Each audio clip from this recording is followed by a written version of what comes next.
ntabwo byoroshye rero, ntabwo byoroshye. Hirya no hino mu gihugu hari kuvugwa inkuru z'ubwicanyi cyane. Hanyuma rero abantu bari gushwana, bagira akantu gato bapfa, umuntu ukumva ngo yishe undi, bagashwana bapfuye ubusa, ugasanga umuntu yishe undi, ugasanga umuntu avanga umuntu yamusuzuguraga ngo yamwishe. Rero ibi bintu bikomeje gufata intera ndende, bikaba rero ari ubwicanyi buba bunateye ubwoba cyane, aho usanga umuntu yishe undi ku buryo bubabaje cyangwa se uburyo buteye ubwoba cyane. Dore nk'iyi nkuru ndi kure imbere yanjye, ni inkuru yo kuvuga ko umugabo yiciye umugore we amuteye icyuma, hanyuma umugore ahita apfa, umugabo nawe ahita atoroka. Ariko nyamuneka mbere yuko nkomeza mbibutsa, niba udukurikira rwose ukaba utarakora subscribe, ukaba utarakanda kuri like, ntabwo bigoye rwose, mujye mudufasha mudukandire kuri like byibura, hanyuma ukore na subscribe kugira ngo amakuru yacu ajye abageraho ku gihe.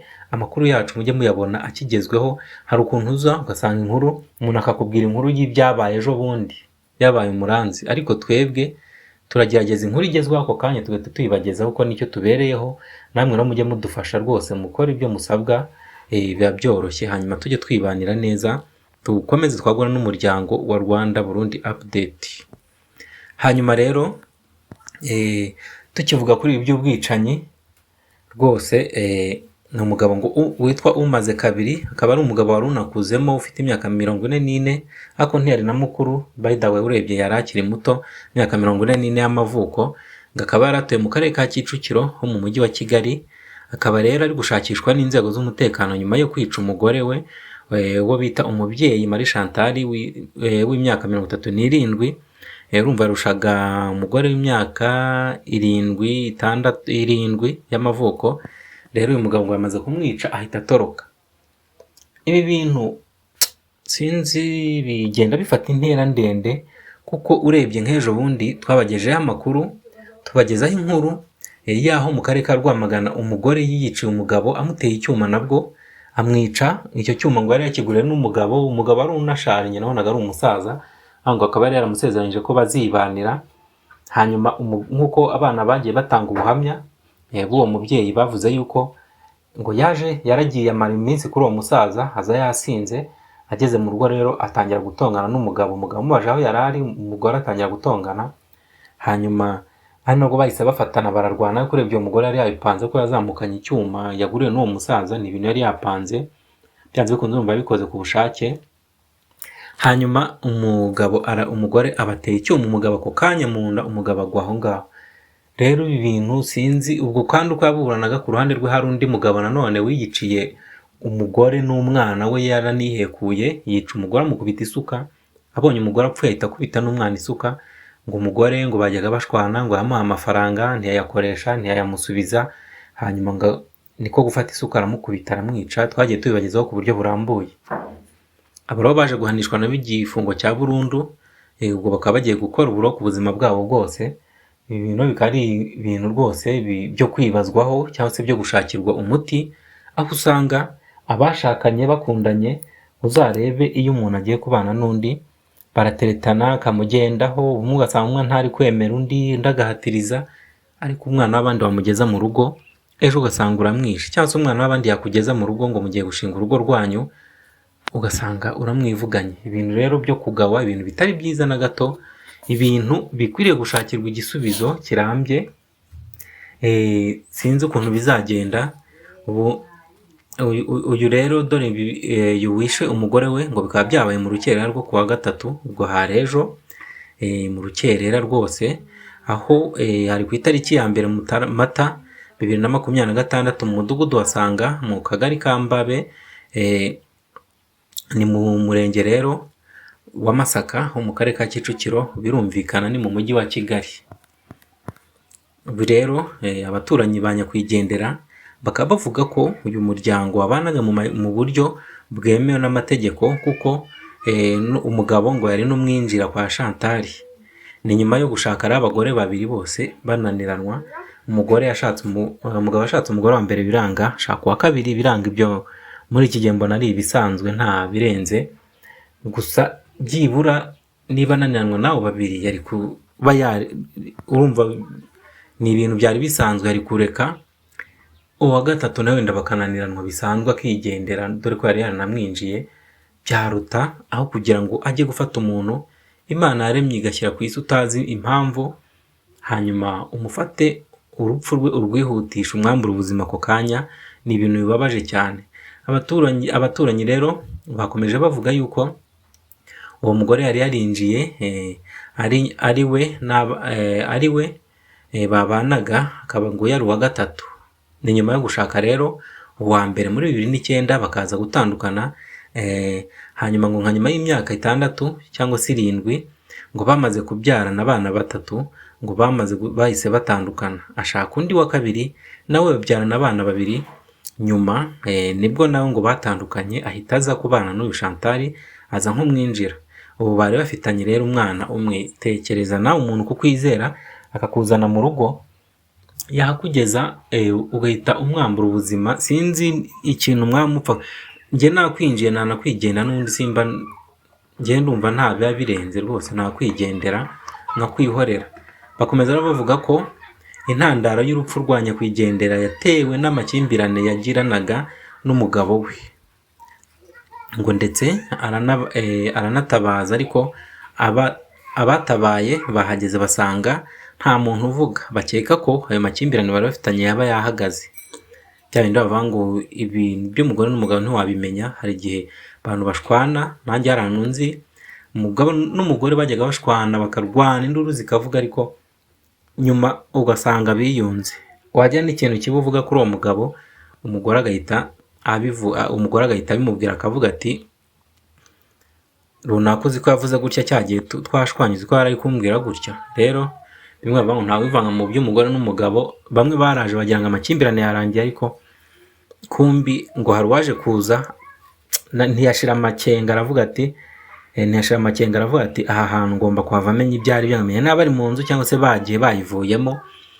Hanyuma nibwo ngo baje gukingura basanga umuntu yapfuye, basanga umugore ngo aryamye yubamye. Bavuga ko basanze umugore yubamye bakanga kumukoraho nyine, ahubwo bagahita bihutira guhamagara inzego z'umutekano. Iyi nkuru rero ikaba inemezwa n'umuvugizi wa polisi mu mujyi wa Kigali, aho yemeje amakuru akavuga ko umugabo wishe nyakwigendera ari gushakishwa n'inzego. Akaba yagize ati rero yamwishe amuteye icyuma nk'uko amakuru abigaragaza, akaba rero yamwiciye mu cyumba bararagamo, urumva ni mu nzu ye y'uwo mugore n'ubundi. Akaba rero yakomeje avuga ko hafashwe ibimenyetso byose byifashishwa mu butabera, bikaba byafashwe mu gihe rero iperereza rikomeje. Ni kwa kundi bagera ahantu habereye icyaha nyine bagakora iperereza ry'ibanze, bagafata ibimenyetso bizifashishwa mu manza, hanyuma nuko byagenze nyine bafata ibyo bimenyetso baragenda, hanyuma iperereza rikaba rikomeje. Polisi y'u Rwanda nk'uko isanzwe ibigenza n'ubundi, hakaba hizewe ko ari umugabo ari buze gufatwa. Dore amafoto ye iyo ngiyo uri kureba kuri screen yawe. Uyu mubyeyi rero nawe akaba yamaze gushiramo umwuka. Twasaba ngo Imana imwakire mu bayo. Uyu mugabo nawe tugasaba ko yafatwa rwose. Tukaba twizeye ko inzego niba zatangiye akazi kazo ziri bugasoze neza zikamufata, hanyuma nafatwa rero agahamwa n'ibi byaha, akaba azahanishwa ingingo y'107 yo mu gitabo cy'amategeko ahana y'u Rwanda, aho umuntu wishe umuntu ku bushake biturutse ku bushake ahanwa igifungo cya burundu. Hanyuma n'uyu nawe bikaba ariko biteganyijwe ko aramutse afashwe agahamwa n'iki cyaha yahanishwa igihano cy'igifungo cya burundu. Nawe uramutse ubonye umuntu wakwihutira kubimenyesha inzego zikwegereye, kuko umuntu wishe umuntu nyine murabizi icyaha ni kibi. Nk'uko Gahini yishe Abeli agatangira kuzenguruka isi ahantu hose akazerera byamucanze, n'undi nawe ubu nuko ameze. Niyo mpamvu rero uramutse ugize aho umubona wabimenyesha inzego zibishinzwe zikamuta muri yombi. Naramuka afashwe rero hakagira andi makuru tumenya tuzabibamenyesha. Muri aka kanya tukaba tugiye kubagezaho rero bimwe mu byo RBC yagiye itangaza. Ni mbere yuko rero hatangira iminsi y'icyunamo cyangwa se iminsi yo kwibuka jenoside yakorewe abatutsi mu mwaka w'1994. Birazwi neza ko cyangwa se byaranemejwe ahantu hose kandi nta bijyaho impaka ko mu Rwanda habaye jenoside yakorewe abatutsi mu mwaka w'igihumbi kimwe magana cyenda na mirongo icyenda na kane. Iyo jenoside ikaba yarasize ihekuye u Rwanda abantu barenga miliyoni mu minsi 100 yonyine.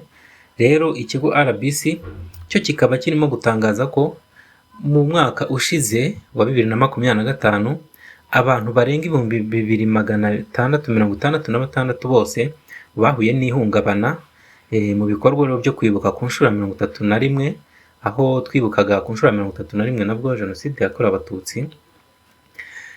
Rero bakaba 2666 bakaba barahuye n'ihungabana. Umubare munini rero RBC ikaba ivuga ko umubare munini w'abahuye n'ihungabana ari abagore, aho bari ku kigero cya 90%, ni mu gihe abantu 10% ari urubyiruko rwavutse nyuma ya jenoside yakorewe abatutsi ruri hagati y'imyaka 30.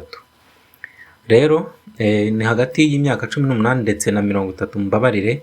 Rero hakaba buri wese asabwa iki gikorwa kukigira icye, hanyuma mukirinda imvugo zihembera urwango, mukirinda ingengabitekerezo ya jenoside, aho usanga hari abantu bavuga amagambo asesereza abacitse ku icumu cyangwa se abarokotse jenoside.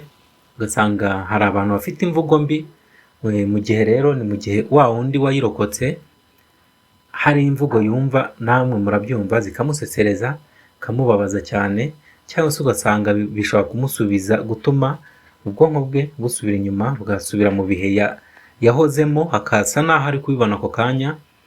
Rero ntabwo ari byiza. Imvugo zihembera urwango muzikureho, mwirinde imvugo zihembera urwango, kandi iki gikorwa buri wese agomba kukigira icye, kuko ni nako bimeze. Jenoside yabaye mu Rwanda, ingaruka zayo zageze ku bantu bose. Niyo mpamvu dukwiriye kurwanya ikintu cyose gihembera amacakubiri, gihembera inzangano, cyangwa se abantu bapfobya jenoside. Haba hari umuntu ugaragaza imvugo zitari nziza, ukaba wamutangira amakuru, ugaragaza ibikorwa ibyo byose byo gupfobya jenoside yakorewe abatutsi, ukaba wamutangira amakuru, hanyuma agakurikiranwa n'inzego zibishinzwe, akabazwa impamvu n'ibyo abagamije. Muri iyi minsi ni ibihe biba bigoye cyane, ariko mu gihe hari uruhande abantu usanga bakora ibikorwa babyita ibikorwa bya kinyamaswa, n'ubundi ugasanga baba batandukaniye n'ababa barayikoze, kuko nta muntu ajya nko mu mirima y'umuntu agatemagura, ugasanga umuntu afata inka y'umuntu akayica, akayitema mu buryo bubabaje cyane bw'agashinyaguro, cyangwa se ugasanga bafashe nk'umuntu warokotse baramwishe, bakamwica, cyangwa ugasanga bagiye banamubwiraho. Rero ibyo ni ibikorwa bya kinyamaswa biba bidakwiriye kuranga buri muntu wese. Hano rero RBC yakomeje itangaza ko mu gihe tariki ya 7 Mata u Rwanda ruzibuka ku nshuro ya 32 jenoside yakorewe abatutsi yasize abarenga miliyoni bishwe mu minsi 100 gusa.